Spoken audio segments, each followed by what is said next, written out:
true black metal? Let's find out. If you are my generation, born in the 80s, and you wonder where all these face-painted goons are coming from, all copying Transylvanian Hunger, or if you're the next generation, born in the 90s, wondering why nobody respects you being a face-painted goon copying Transylvanian Hunger, I can give you a little history lesson from someone who wasn't like OG. I didn't get into black metal in the early 90s. In the early 90s I was 10 years old. I did get into metal as a kid through my brothers, but it was like Iron Maiden kind of metal, and I only learned about Slayer in the early 90s and only got into more extreme stuff in the middle of the 90s. I discovered black metal at around 97, 98. And the thing is, around that time, 97, 98, I started reading metal magazines, and the German Metal Hammer, which was struggling from the lack of interest in metal at the time, so it was trying to be the new metal and college rock and alternative rock hammer, and just called itself Hammer, removed the metal from its name and just called itself Hammer. It was pretty ridiculous, and some bands, especially Running Wild, boycotted the magazine for just calling itself Hammer and having the Korn guy on the cover. And yeah, they were trying to survive, and I'm not saying I support it. Obviously, they were trying to survive. Nobody cared about metal back then. In the late 90s, it was all pretty much all dead. And at the same time, there were the revivals of the genres with death metal, like Morbid Angel released Formulas Fatal to the Flesh, which to this day is one of my all-time favorite albums. Like, holy shit, was that a great album or what? Formulas Fatal to the Flesh, that's an awesome, fucking great, amazing album. Like, it's perfect from start to finish. And black metal, the classic bands were doing some stuff that caught some attention, and among the bands that caught some attention was Darkthrone, that were putting out Ravishing Grimness, which was clearly a step up from what they did before. That was clearly a step up from Total Death, which we all remember as really awkwardly inconsistent. Like, it had that really amazing, impressive opener, Earth's Last Picture, really great song, and then it was like completely awkward, or like a hodgepodge of random ideas that are like half formulated. Why does this old tablet make like Nokia cell phone sounds? I need to stop putting it close to the speaker. Anyway, they were interviewing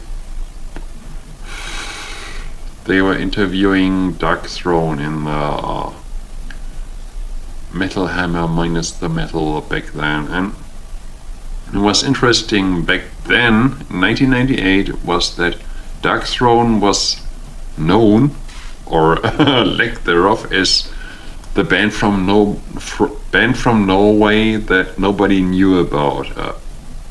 Nobody knew Darkthrone back then, and they were talking of their sales figures. Even their most successful albums were below Mystic Circle back then. I met Mystic Circle in Netherlands backstage, like having a concert supporting Limbonic Art. I met them at the time. They were talking about their sales figures, which it was like 35,000 per album, and Darkthrone was below that, and they said their least successful album was Transylvanian Hunger, which at that point sold 7,000 copies. And comparing at the time, the demo of Thy Serpent, a band from Finland nobody knows about, sold 10,000 copies.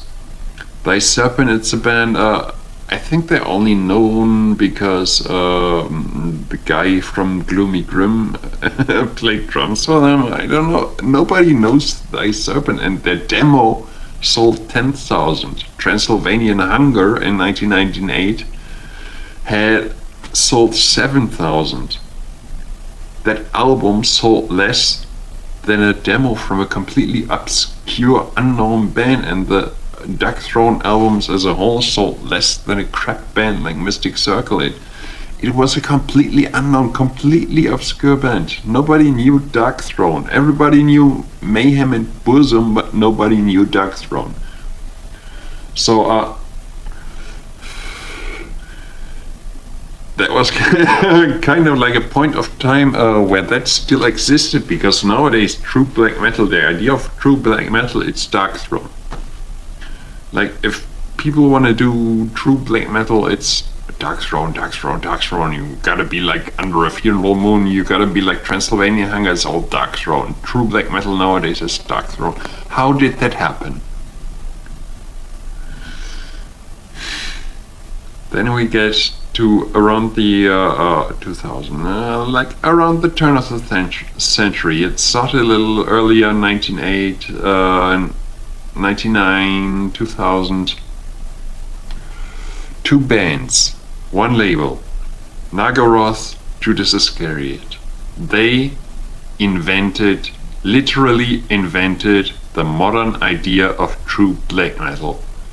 It did not exist before them.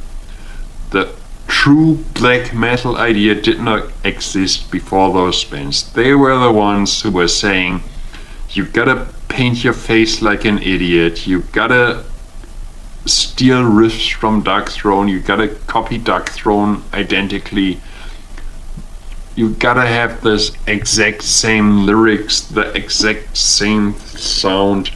Those two bands invented it. If you weren't around in the 90s, you don't know that before those two bands came, that idea didn't exist.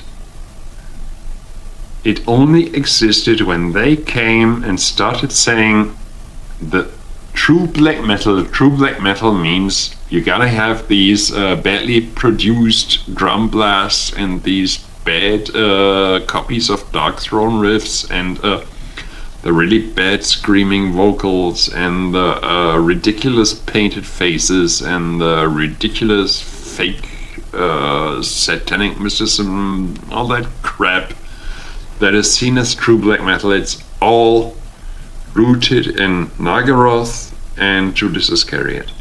And of course No Colors Records.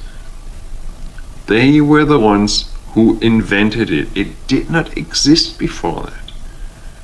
No, like I already said, nobody knew about Darkthrone before. It was an obscure band. It was one of the bands from Norway that nobody knew about because they didn't burn churches and didn't kill anyone. Which is a good thing, obviously. But nobody knew about Darkthrone. They weren't like a sacred cow or anything. This whole idea of true black metal, Nagaroth, Judas Iscariot, and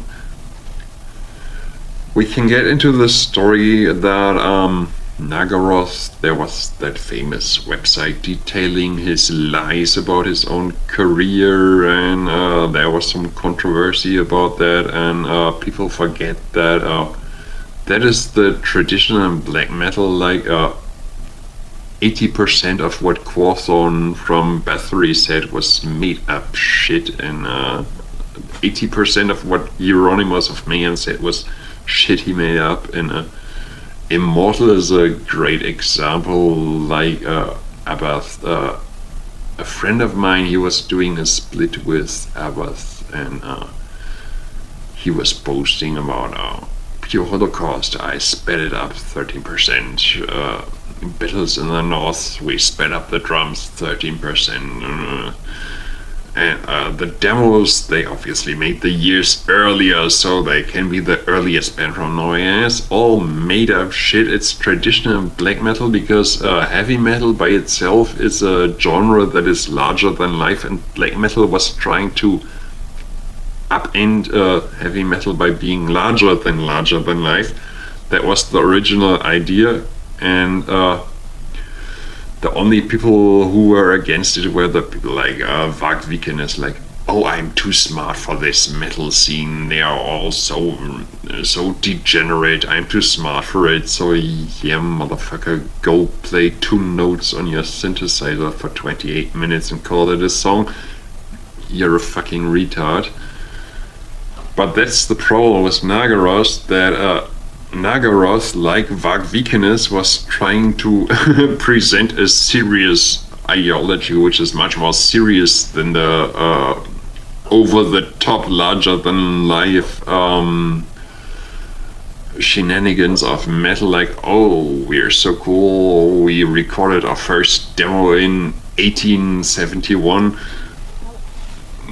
They wanted to be more serious than that, and that's why people held the lies against Nagaroth.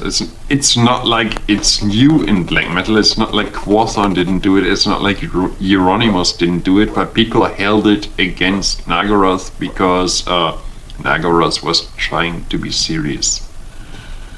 And trying to be serious obviously doesn't work with...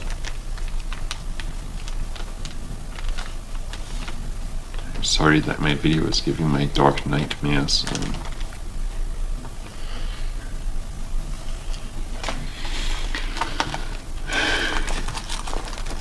Anyway, that was the Nagaroth controversy. And yes, they invented that ideology, that idea that true black metal has to be that. It didn't exist before that.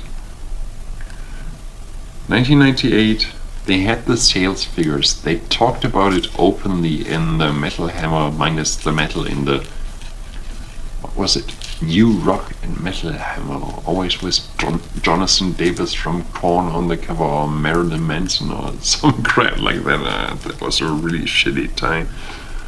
But yeah.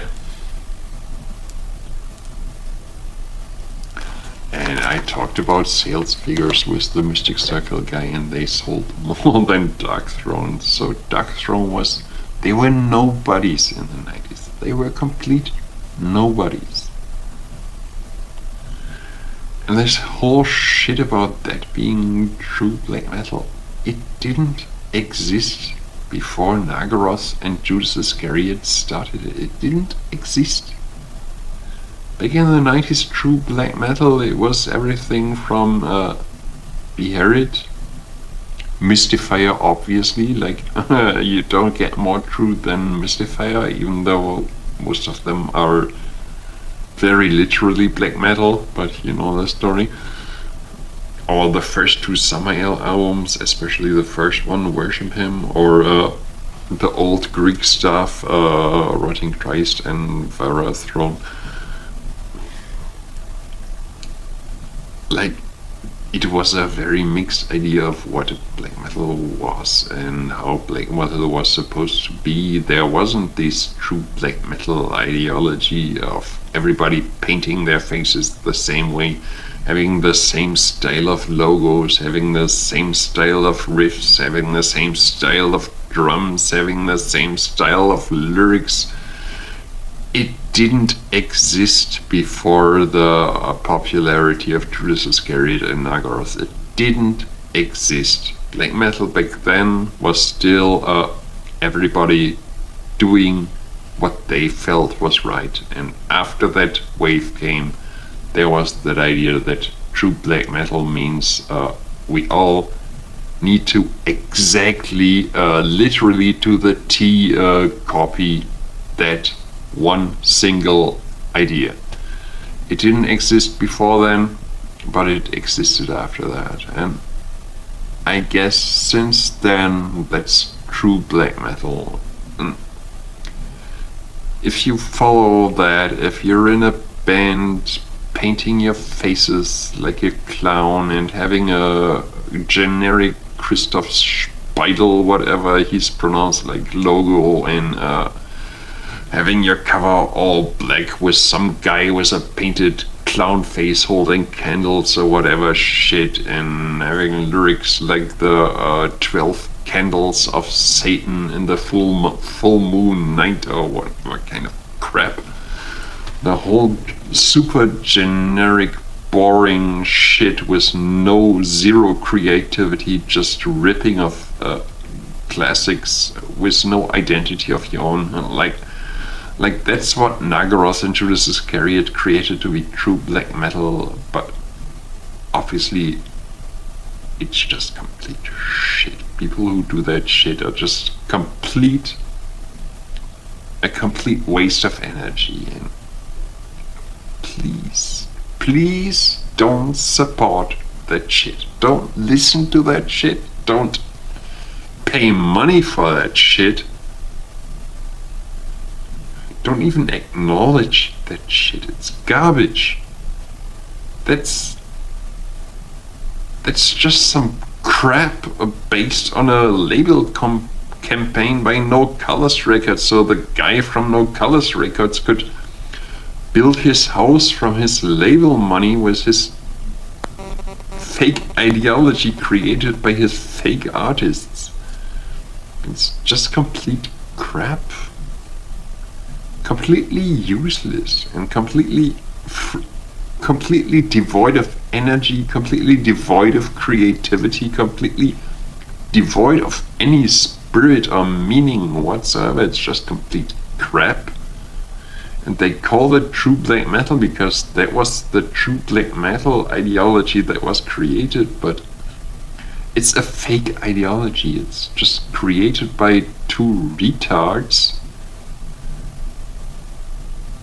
and a retard label, but it doesn't mean anything.